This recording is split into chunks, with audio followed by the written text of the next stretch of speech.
One, two, three. Welcome back to the podcast, everybody. We're on number 12. Dave, what is up?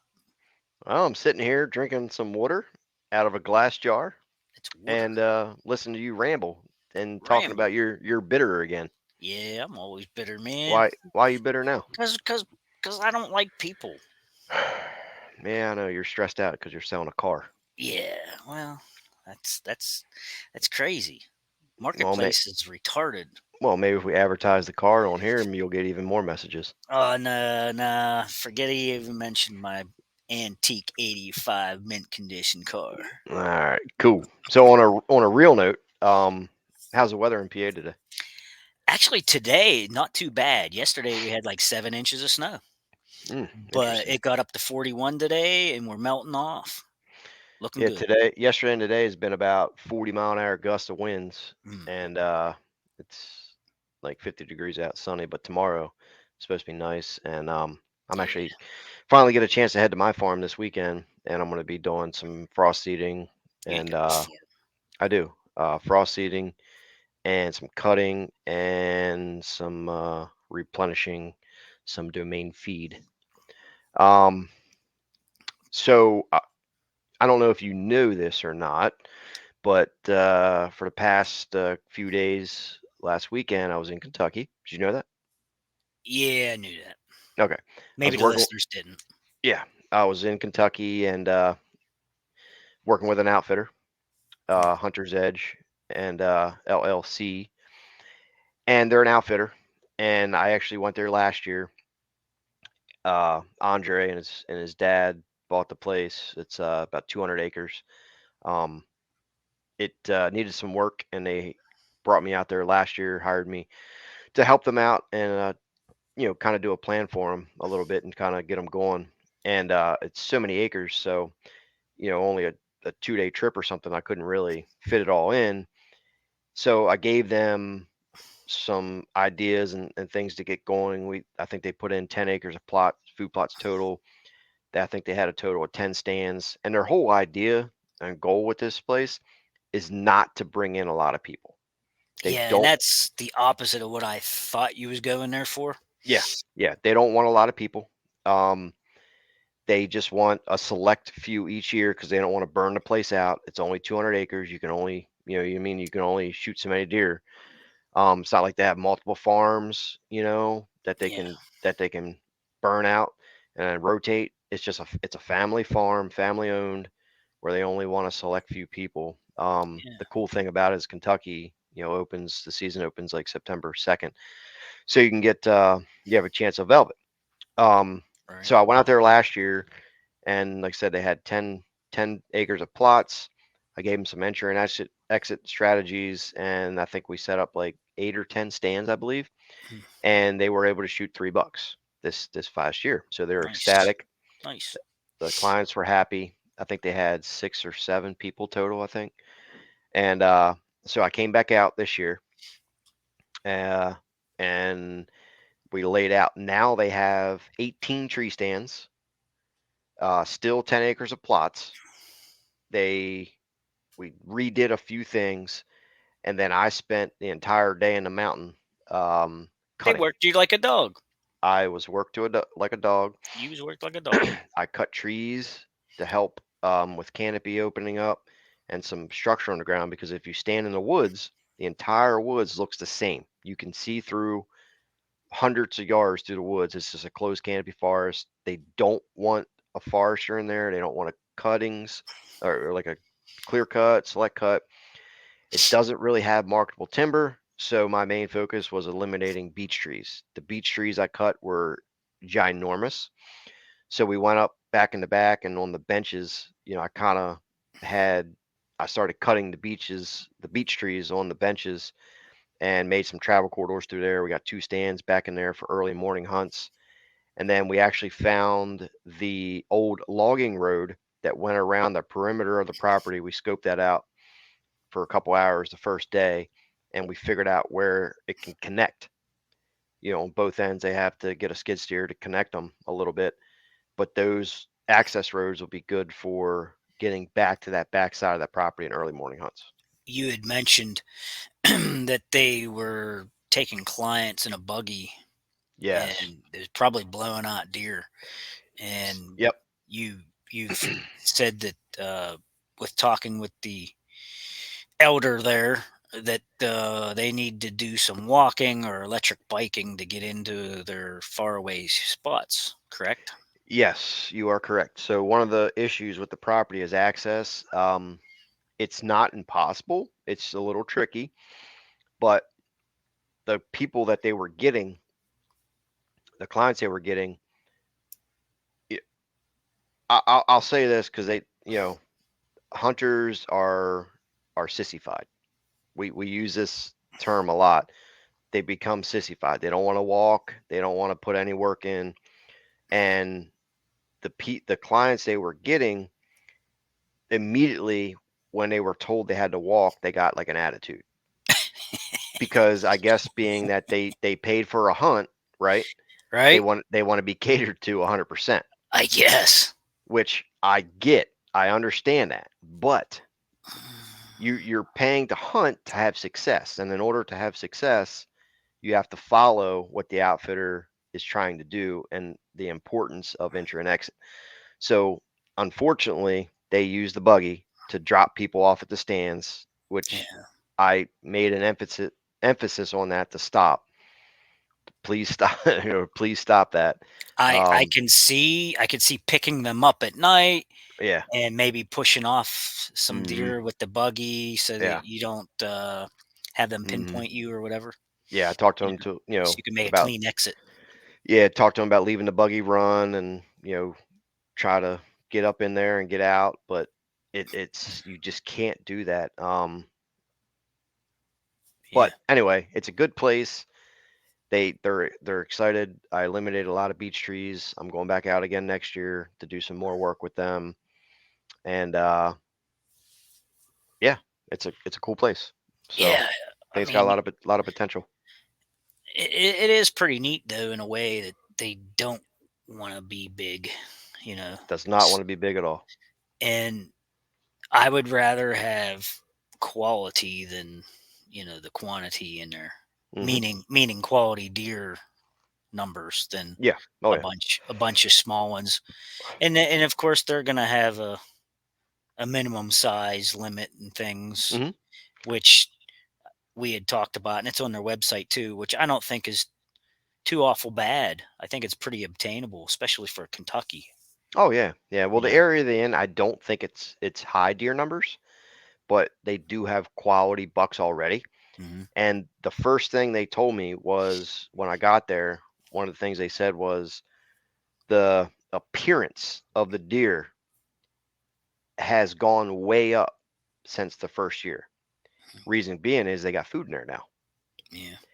Because when I was there the first year, you could see ribs showing on all the trail camera pictures and all this. Well, now they got food plots, and we saw pictures of throughout the season, no ribs. Hmm. So that was one of the things they had noticed the first year just by Well, and getting the food in there. they'll get a lot of maturity too through not having all those people there Hmm. shooting deer off while Yeah. they're young. Hmm. There's going to be some mature hogs down there to kill. Yeah. Well, it's all mountain country, hills, and so I guess statistics show, in hill country and everything, you kind of increase the age structure of bucks. Yeah. So they have that going for them, and then they have an adjoining property that they have permission to hunt an additional 400 acres. They can't manage that side of the farm, but they can at least, they have that to where other hunters aren't in there. So Right. technically, it's 600 acres that they could get, some nice bucks on. Right. Right. Yeah. So I'm still a little sore here, Oh, from cutting all day. I bet. Um, but it was fun. So I'm excited for them and can't wait to hear their success this fall. Cool. Cool. All right. Let's roll into the first topic. We was talking about soil health. Yes, You we said are. you seen some videos and things online, and So you're gonna throw me under the bus. basically, since you wanted to talk about it, All right. but we were talking about Or folks that were trying to get organic matter and topsoil built. Yeah, yeah. Take it away. What do you want to say about it? Well, I saw a couple videos recently, and this whole push for no-till in the food plot world is getting a lot of attention. And it's not a bad method. It's because it's just a new way of it's a new trend really in for the actual food plot world. But the podcast that I was listening to was saying that the guy was super excited that he gained 1 point of organic matter in 5 years Yeah, that's by doing nuts. no-till. That 5 years, 1%. 1%. That's silly. Um, It's almost laughable. it is, and I can see that. Not being ignorant, but I Yeah, mean, I can see that in a super rocky condition where you can't physically disc and you're trying to build the soil like on top of the rocks. yeah. That could be an exception. But in general, we're talking about a food plot for a deer, right? Mhm, A deer, a critter, an mhm, animal. Um, you have guys that are wanting to do this no-till and this whole crimping and this rolling and stuff to try to build soil on top of soil. They don't want to disturb the soil as it is, so they're trying to build all this stuff. Well, let me say this. It takes 100 years, I guess on average, to build an inch of topsoil. I've Who heard has that. 100 years? I I'm don't gonna have live. 100. I Uh-huh. do. I'm gonna live forever. Okay, if you say so. Um, the absolute quickest way to build soil is to just simply dish the ground where you're turning green material back into the soil. Remember the old farm, Hmm. okay? We did soil samples. I had organic matters in the 3.5, 4%.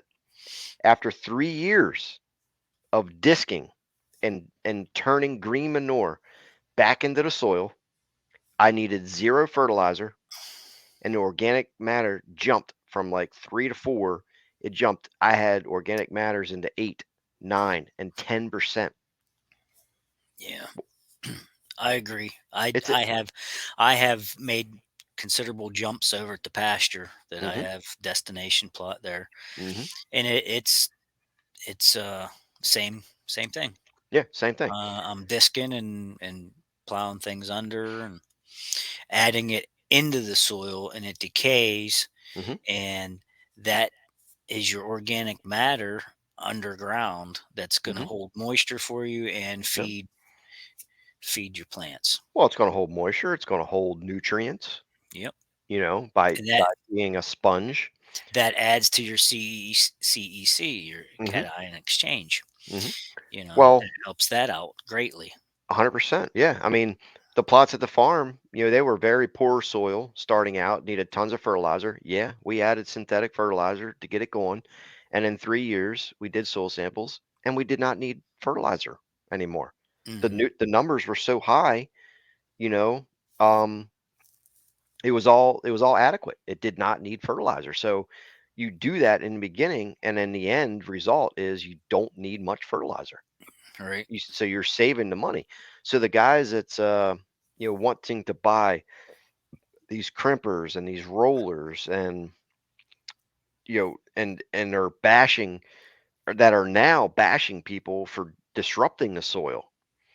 Well, if you do it the right way, by not just disking and leaving bare soil, you're actually planting something green that holds the soil together, and you're doing rotations and incorporating that green material back in. I I, mean, I know you're gonna get guys that are gonna argue, say new no till's the new way and this is better. It hmm it doesn't hurt this, don't hurt that. But let's face it, conventional tilling's been around since biblical days. yeah, I mean, if it was good enough for God's guys back then, it's good enough for me. hmm That's all I gotta say. I I agree with you.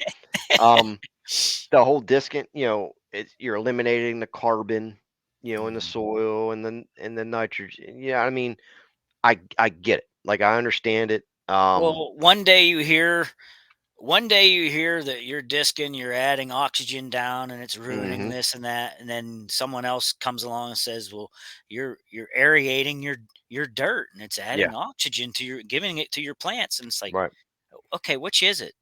If you're going to argue science, tell me what the real deal is. yeah, You know, tell mhm, me what really works. right. Is it bad for the soil or is it good for the soil? I get I tired of mean, that argument. yeah, I mean, it could possibly be, and I don't have the answer to it, but all I Yeah, can I tell don't you know. is, all I can say is from experience, saying that every time I plant food plots, disc in the ground, my soil samples prove that I'm doing the right thing. The soil is going in the right direction, and my food Yeah, plots are yeah, beautiful. yep. That's all you need to know. You know? And you you're avoiding fertilizer shaming. Yeah. If you get your plots, if you and that's the funny part of this is they bash you for using the synthetic fertilizers, but like you said earlier, how many years do you have to wait? Let's put the stuff on. Let's get the Mhm. ball rolling. Let's get the numbers up, and then Mhm. eventually you don't need it, Yeah. and then you don't need to feel shameful for using synthetic fertilizer. I know. It's Some synthetic fertilizer is the devil right Yeah, now. it's the devil right now. Well, I think it's the devil because of the prices, not because I have to use it. You know. Yeah, I mean the prices are high too, but I mean you can't get something out of something that or you can't get something out of something that you're not putting nothing into. If you're not Well, putting anything into the soil, how can you expect to get anything out of it? right. And I think if you really, really think about it, if you're mowing or rolling or crimping and Mhm. laying it on top, it's just sitting there. Yes, it's decaying, decomposing slowly. Mhm. But if it was in the dirt, Mhm. down near the root zone of what you're growing, wouldn't you rather have it there feeding and putting that nutrient straight to the roots Mhm. instead of trying to feed it from the top down? Mhm. That's kind of like lighting a fire from the top. Mhm. It doesn't work out real well. You have to light a fire from the bottom Mhm. and then it consumes and it's the same idea. Well, think about it like this too. When you're okay, so people talk about compaction in the soil. Hmm. Well, if you're taking a tractor and you're continuously driving over that field, Yeah, what do you think one of them crimpers weighs? right, that and the tires alone, Hmm. it's compacting the soil. And then you're trying to, crimp or whatever your rye or whatever your buckwheat or whatever on top of the soil. Eventually, that soil is compacted. Oh, it's going to be so hard. It's going to be You like know, rocks. Yeah, and there's actually been, I think we mentioned this before, there's been studies where the guys is continuously doing no-till, you have that damp environment. We have so much thatch on top, you have that damp environment underneath where it can start creating algae and fungus Yeah, and and different yeah. things like that. That So thick matting. Yep. yeah. So Yeah, is we did this mention that. is disc in the ground terrible thing and is the best thing in the world? I don't know. I don't have an answer to it, I, but I I think can. people would argue till blue in the face over that. I'm sure. Yes. You know. And it's not that no-till is a bad thing. It works. A No, hundred and it I mean, works. like you said, I don't think we're 100% right. I don't think they're 100% right. Yep, I agree. But we're heading in the right direction in less than a 5-year period, gaining more than 1%. That's Correct. I guess that's the moral of our point here. Right. And and the whole thing with this no-till, this podcast I listened to from a reputable person was saying you don't need lime, you don't need fertilizer, you don't need anything. All you do is let the plants decompose Yeah. and it fixes it over time. Well, they were talking about a 5 to 10 year period before it actually fixes itself. Hmm. Who the flip has 5 to 10 years unless you physically own the property? But even then, I don't have that long. I can Yeah, fix the soil in 2 to 3 years. I'm not that patient. No, I mean, it's again, I always reference it's a deer. It's a food plot for a deer. Who most hunters are planting a quarter acre, half acre, a couple acres at most. Right, Why do you need to no-till that? Why do you need to buy a crimper? Why do you need to buy a roller? Why do you need to roll buckwheat, which is the biggest I mean, I gotta say, it's the biggest laugh that I see is people rolling the buckwheat and they just get very poor germination. It doesn't work right. They planted too many buckwheat seeds per acre, and now it's too thick. And now when they rolled it over, the seeds can't come up because there's too much, thatch on top. Um, I don't know. It's just the whole food plot world is confused. There's so much disagreement. Um, it could go on. It'll never stop. Um, but I guess the end of the story is if what you're doing is working, then continue to do it. Um, I'm going to continue to disc. I'm going to continue to incorporate green manure back into the soil, and I'm going to continue to watch my soil samples improve. yeah, for sure. Well, you get these big name celebrity guys or whatever, and you get this cult following, and Hmm. they'll do anything that they Hmm. say, Yep. even if it's not a good idea. Yeah. You Like know? spraying plot boost Yeah, I mean, just and I, plot wa- I start. yeah, I wasn't even gonna say, but yeah, spraying stuff or using a certain seed or whatever. I mean, if like you said, if you're having success with something, I guess go ahead, keep doing it. If you're happy, if your end goal is you're feeling good, Hmm. keep doing it, I guess. Yeah. But should you be happy with 1% over a 3-year period or 5 years or whatever you I said? don't. I No, don't think so. no, heck no. Like you said, we've seen way bigger gains in our Multiple point jumps. yes, in our conventional till, you know. Hmm. And yeah, oh, you killed some earthworms. Well, how many didn't I kill? Yeah. How many Yeah. did I miss Hmm. that are going to reproduce? Yep. You know, if I pull something out of the ground and it's got worms all over it, I didn't hurt them. Hmm. I Well, might have killed a couple of their relatives, but that's okay. these guys that are emphasizing this no-till and all this, and they always see them taking soil and they squeeze it, right, and then when you let go, if it holds itself together, it's good soil. If you bunch another soil and it just falls apart, it's bad soil, right? Right. Well, when I grab my soil out of my conventional tilling, I grab it, it holds itself together. Right. There's a root system. Yep. So Nothing I wrong with just that. I just don't understand. I mean, some soils need more work than others. Some Mm, soils are worse, than others, and there's different. It may take a little bit longer to yeah. improve.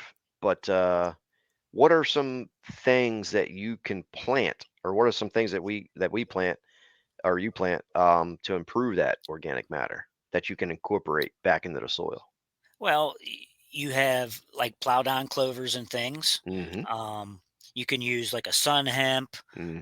You already mentioned buckwheat. Hmm. You can, you could even, you could even take your, yeah, I know what you're gonna say. I'll let you say it, but you could even take like a, a, a growing of immature sorghum Hmm. or Egyptian wheat or something, and you can Hmm. turn that back in. I'm talking when it's only a couple feet tall. Yeah. Yeah. There again, if you have time and if it's your goal, if Hmm. that's the way you want to do, but you know yourself in the videos that we've made, when we've disked anywhere that we had Egyptian wheat planted, the soil comes up so black and it just 100%. looks so good and it Yep. smells so nice. Hmm. I mean, I love to till that stuff back in. Oh Oh yeah. man, it's the best looking stuff, Hmm. you know. I Yeah. mean, On that. that's some of the things I would consider putting back in the dirt, you Hmm. know, and especially like I said, the plowed on clovers and sun hemp and stuff. Those legumes like that, there's your free nitrogen. Yeah.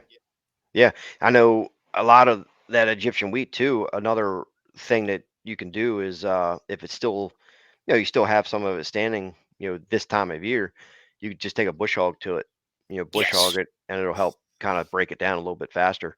Yeah. Some of my favorite things to improve the soil would be buckwheat, and as you know, I absolutely love planting sunflowers. I don't have success here because Yeah, they eat they them eat them. before they come out. Yeah, they're less than 6 inches and Yep. they're gone. Well, remember the farm Totally we gone. planted, and they ate all the leaves, and it was just a stalk.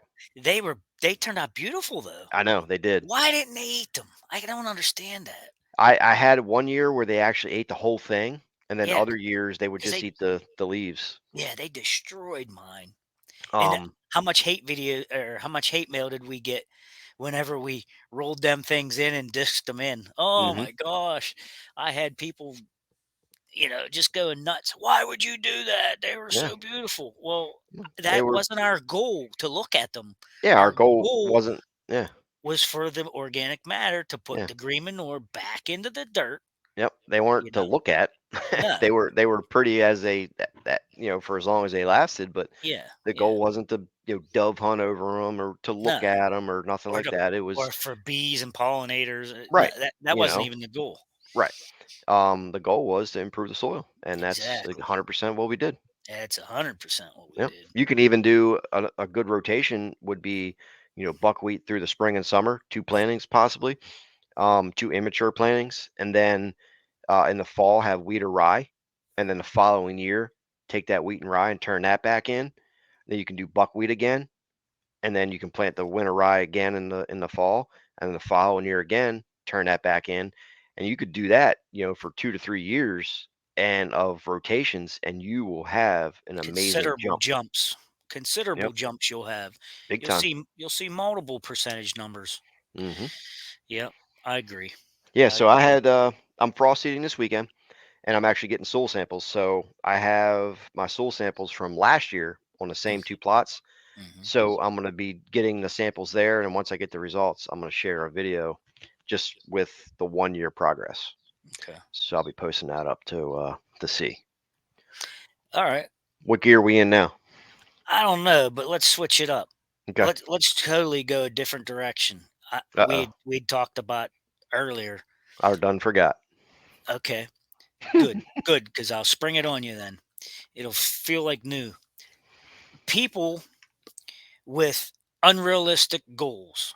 Now Ooh. now we're shifting out of food plots into the hunting now. Ooh. And people we were saying it's all relative to where you live. You first of all, you have to have big deer in the state or in the area where you live to be able to set a goal and say, I want to shoot a 150, you Mm-hmm. know. It's possible to do that just about anywhere, probably, Mm-hmm. if find the right spot. But I think I think people are so torn up about these people on the internet all the time talking about big buck, big buck, Mm-hmm. big buck. They feel like they have unrealistic goals really set, 100%. Yep. and it's all relative to where you live. They got to be there first before you can hunt them and kill them. Mm-hmm. You know, Yeah. So the big time, YouTubers and celebrities it's so much type pressure. type things. Yeah. Most of them guys are out in the Midwest. So obviously Midwest has bigger deer. You have the potential of shooting a bigger quality buck. Now what you have to realize too is most of these guys are hunting on their own land that they own, and it's in a high quality area. Otherwise they wouldn't have bought it. You know what I mean? So they're buying strategic properties to hunt on, and they're talking about shooting big bucks because the big bucks are there, Yep. right? Now a big buck on that side of the world is completely different from a big buck on this side of the world. Yeah, a We're big buck to me is 130, 140 and that's a good buck. for here in PA where I Yeah. live, you Yep. know. Now in Maryland, we have areas which down Eastern Shore, which you could have a potential of shooting a big boy, a 160, 170. Now around my house where I live, I mean, it dramatically goes down. Yeah, I mean, a 100, 120, 100, yeah, 110s around my house here. right, 100%. So you have to be realistic. Now I've seen people where say they're I'm going to shoot a 150. I'm going to shoot a 150. I'm going to shoot a 150 this year. And then they don't do that and then they're upset. Or they see somebody on YouTube shooting these big bucks and they make that goal of 150 and or 160 or even 140. And then they think that they have to buy a certain gear, a certain pouch Right. or some kind of certain clothing or a certain tree stand. All I got to do is buy this tree stand and it's going to help me shoot a big buck. No, you still have to be a hunter and these bucks need to be in the area. Just Yeah. because you do habitat features on your property and improve it and food plots and cuttings and doesn't mean that a 160 inch buck is going to magically appear. It has to be there in the area in the first place. Yeah. A Yeah. mature buck on your land might only be 125 Mhm. because all your neighbors are shooting all their young deer. Yeah. It directly affect relates to your property and what's around that. What you shoot on your property at your house, 5 miles down the road, the age structure could go up and it could be 10 or 15-inch bigger bucks. Yes, It for just sure. it's so relative to where It's you are it and is. what surrounds your What property. kind of What your pressure Yep, is there? What kind of ag might be there yep, food wise? yep, Yep, yep. for Well, sure. look at the farm. The farm we manage together. Hmm. Big woods, no ag, Right. right? When you in that type of situation, And you then plant food, we you introduced food. you suck in deer from miles away. And who wasn't it? The first year we turkey hunted there, we might have heard one. Mhm. And then after that, it was like game on. Yeah. Once they found that field every Mhm. spring, it was so much, it was fun. Yeah. Fun. Bigger we over the course of 5 years, you started seeing, bigger deer, because of the food and, we weren't shooting, anything small or nothing like that. So, um, look where I'm at now in the farm in PA.